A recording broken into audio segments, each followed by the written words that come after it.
ನಡೀತಿರೋದನ್ನ ಬೆಂಗಳೂರಲ್ಲಿರೋ ಜನ ಎಲ್ಲರೂ ನೋಡ್ತಿದ್ದಾರೆ. ವಯಸ್ಸಾದವನ ಮುಂದೆ ಬಂದು ಗಲಾಟೆ ಮಾಡ್ತಿದ್ದಾರೆ ಅಂತ ನಮ್ಮ ಜನಗಳಿಗೆ ಗೊತ್ತಾದ್ರೆ ಏನ್ ಮಾಡ್ತಾರೆ ಗೊತ್ತಾ? ನಮ್ಮ ಬೆಂಗಳೂರಿನ ಜನ ಒಳ್ಳೆತನಕ್ಕೆ ಸೋಲ್ತಾರೆ. ಕೆಟ್ಟದಾಗೇನಾದ್ರು ನಡ್ಕೊಂಡ್ರೆ ತಿರುಗಿ ಬೀಳ್ತಾರೆ. ಅಣ್ಣ, ಸೋಷಿಯಲ್ ಮೀಡಿಯಾ ತುಂಬ ಪವರು. ನಾಳೆ ದಿವಸ ಪೊಲೀಸು ಕೇಸು ಅಂತ ಹೋದ್ರೆ ನಮ್ಮ ಜೀವನನೇ ಲಾಕ್ ಆಗ್ಬಿಡ್ತದೆ. ನೋಡಿ, ನಾನೇನು ನಿಮಗೆ ಸಾಲ ವಾಪಸ್ ಕೊಡಲ್ಲ ಅಂತ ಹೇಳ್ತಾ ಇಲ್ಲ. ಆದರೆ ದಯವಿಟ್ಟು ಒಂದು 2-3 ದಿವಸ ಟೈಮ್ ಕೊಡಿ. ಅಲ್ಲಿವರೆಗೂ ಸ್ವಲ್ಪ ತಾಳ್ಮೆಯಿಂದ ಇರಿ. ನಾಳಿದ್ದು ದುಡ್ಡು ಕೊಟ್ಟಿಲ್ಲ ಅಂದ್ರೆ? ಕೊಡಲಿಲ್ಲ ಅಂದರೆ ಆಗ ನಿಮಗೆ ಏನು ಮಾಡಬೇಕು ಅನ್ಸುತ್ತೋ ಅದು ಮಾಡಿ. ಈವಾಗ ತುಟಿ ಪಿಟಕ್ಕಂದ್ರೆ ಒಂದು ಮಾತು ಆಡದೆ ಜಾಗ ಖಾಲಿ ಮಾಡಿ. ಹಾಂ, ನಡೀರಿ ಸರ್, ಹೊಂಟ್ಬಿಡೋಣ. ಇಲ್ಲ ಅಂದರೆ ಸುಮ್ಮನೆ ಕಿರಿಕಾಗುತ್ತೆ.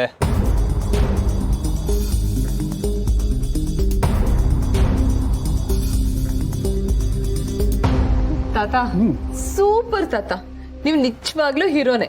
ಹೌದು, ಮತ್ತೆ ಮೈಯಲ್ಲಿ ಶಕ್ತಿ ಇರೋರೆಲ್ಲ ಹೀರೋ ಆಗ್ಬಿಡಲ್ಲ. ಮನ್ಸಲ್ಲಿ ಒಳ್ಳೆತನ, ತಲೆಯಲ್ಲಿ ಬುದ್ಧಿ ಇರೋರು ನಿಜವಾದ ಹೀರೋ. ಆಯ್ತಮ್ಮ, ಆಯ್ತು. ನೋಡ್ರ, ನಮ್ಮ ಮನೆಯಲ್ಲಿ ಎಲ್ಲರೂ ಸಂತೋಷವಾಗಿದ್ದಾರೆ. ಆ ಸಂತೋಷವಾಗಿರೋದಕ್ಕೆ ಯಾರಾದರೂ ಅಡ್ಡ ಬರೋದಕ್ಕೆ ನಾನು ಬಿಡೋದಿಲ್ಲ. ಬನ್ನಿ ಬನ್ನಿ ಬನ್ನಿ ಬನ್ನಿ ಬನ್ನಿ.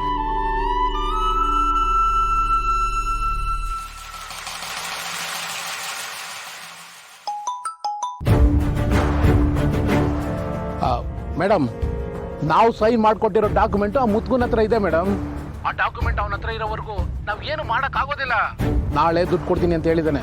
ಅವನೇನ ದುಡ್ಡು ಕೊಟ್ಟಿಲ್ಲ ಅಂದ್ರೆ ನಾವು ಮನೆ ಖಾಲಿ ಮಾಡಿಸಬಹುದು. ಅನ್ಕೊಂಡಿದ್ದು ಯಾವುದೂ ಆಗಲಿಲ್ಲ. ಇವತ್ತಲ್ದಿದ್ರೆ ನಾಳೆನಾದರೂ ಸರಿ. ಒಟ್ಟಿನಲ್ಲಿ ಅವರು ಈ ಮನೆಯಿಂದ ಆಚೆ ಹೋಗಬೇಕು. ಮನೆ ಕಳ್ಕೊಂಡು ಬೀದಿಲಿ ನಿಲ್ಲಬೇಕು.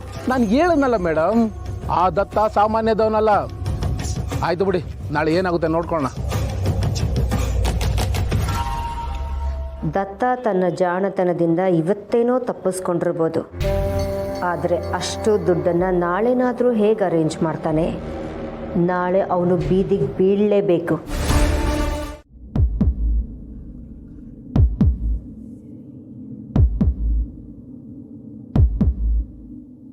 ಸಮರ್ಥ್, ಏನಾದರೂ ಅಂದ್ಯಾ? ಅಪ್ಪ, ಐ ಲವ್ ಯು.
ಪಾಪು ನನಗೆ ಎಷ್ಟು ಖುಷಿ ಆಗ್ತಾಯಿದೆ ಗೊತ್ತಾ?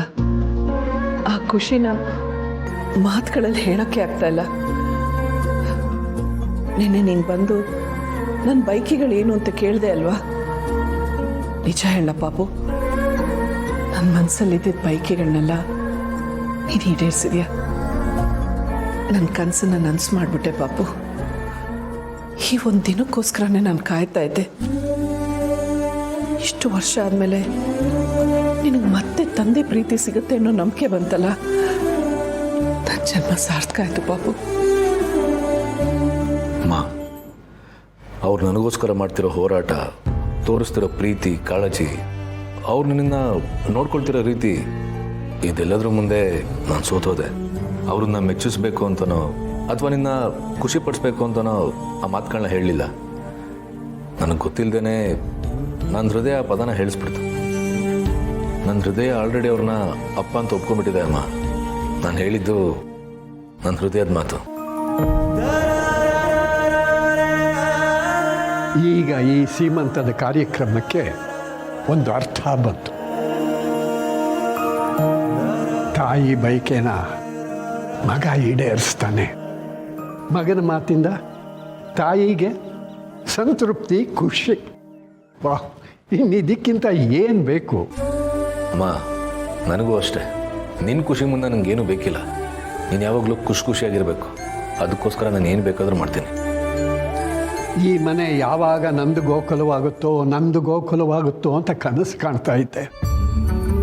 ಆ ಕನಸು ಇವತ್ತು ನನಸಾಗಿದೆ. 2 ಮನೆಗಳು ಒಂದಾಗಿದೆ. 2 ಮನೆ ಮಕ್ಕಳು ಒಂದಾಗಿದ್ದಾರೆ. ತಾಯಿ ಪ್ರೀತಿಗೆ ಎಂಥ ಶಕ್ತಿ ಇದೆ ಅಂತ ಈ ಹೊತ್ತು ಸಾಬೀತಾಗಿದೆ ತುಳಸಿ.